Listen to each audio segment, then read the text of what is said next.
Assalamualaikum warahmatullahi wabarakatuh. Hai guys, kembali lagi di podcast kami dengan saya sendiri Marwah, Stambuk C201212113 dari Universitas Tadulako, Fakultas Ekonomi dan Bisnis, Prodi S1 Manajemen. Kali ini saya bersama teman sekelas saya, yaitu Kartika. Hai Kartika. Hai, Silahkan perkenalkan nama kamu. perkenalkan nama saya Kartika, Stambuk C201211183. Gimana kabar kamu hari ini? Alhamdulillah baik. Oke, baik. Pada podcast kali ini, kami akan membahas tentang perencanaan, menulis, menyelesaikan laporan proposal. Nah, dalam setiap bisnis, Anda harus menguasai bagaimana merencanakan, menulis, dan menyelesaikan laporan proposal dan presentasi lisan. Pada kali ini, maka kami akan membahas segala sesuatu yang tercakup dalam kegiatan yang akan kita bahas dari beberapa hal yang akan diuraikan mengenai bagaimana kita dapat merencanakan, menulis, dan menyelesaikan laporan proposal dan presentasi lisan. Kita masuk ke materi pertama, perencanaan, laporan dan proposal. Persiapan merupakan hal yang sangat penting dalam setiap aspek. Nah, Kartika, apa yang diperlukan dalam perencanaan menulis laporan dan proposal? Baik, yang kita perlukan dalam melakukan perencanaan, laporan, dan proposal memiliki 6 tahapan, yaitu yang pertama, mendefinisikan masalah tujuan dan ruang lingkup. Yang kedua, menganalisis audiens. Yang ketiga, menentukan ide atau gagasan. Yang keempat, mengumpulkan data. Yang kelima, menganalisis dan menafsirkan data. Yang keenam, mengorganisasikan data dan mempersiapkan outline akhir. Oke, kita lanjut ke materi selanjutnya. Dalam menulis laporan dan proposal, sebagaimana dengan komunikasi bisnis tertulis lainnya, teks laporan dan proposal memiliki 3 bagian utama nih. Nah, kalau kamu nih, apa saja sih 3 bagian-bagian utama itu? Ya, maksudnya 3 bagian utama itu terdiri dari yang pertama pendahuluan, maksudnya bagian terdahulu atau disebut paling awal dari sebuah karya.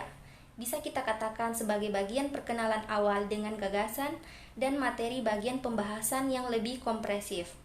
Yang kedua ada isi. Isi itu merupakan inti dari cerita itu sendiri. Yang terakhir penutup.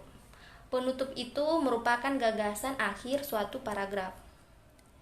Ya, sekarang kita ke pembahasan terakhir tentang menyelesaikan laporan dan proposal. Nah, Kartika, dalam menyelesaikan laporan dan proposal, menurut kamu nih, melibatkan apa saja sih sebenarnya? Begini, dalam menyelesaikan laporan memiliki 4 tugas, yaitu yang pertama merevisi. Proses revisi laporan pada intinya itu sama dengan pesan bisnis apapun, cuman ia membutuhkan waktu lebih panjang, tergantung pada panjang dokumen. Yang kedua, memproduksi, itu memfokuskan dan mengarahkan perhatian pembaca pada poin penting dengan alur gagasan.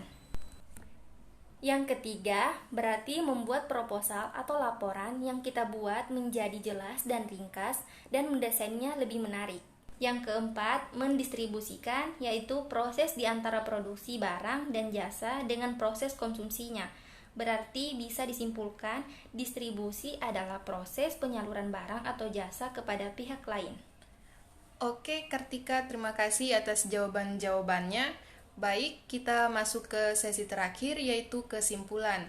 Nah, kesimpulannya, proposal adalah rencana kerja yang disusun secara sistematik dan terperinci untuk suatu kegiatan yang bersifat formal. Kedudukan proposal sama fungsinya dengan kerangka karangan.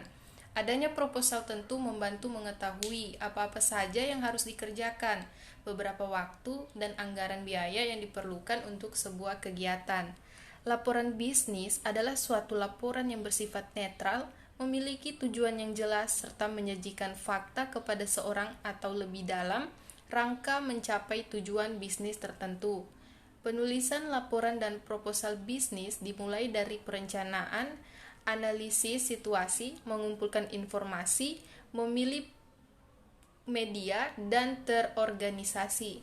Penulisan analisis audiens, adaptasi dengan audiens, kendalikan gaya, dan menyusun pesan, serta penyelesaian, merevisi, produksi, dan mengoreksi.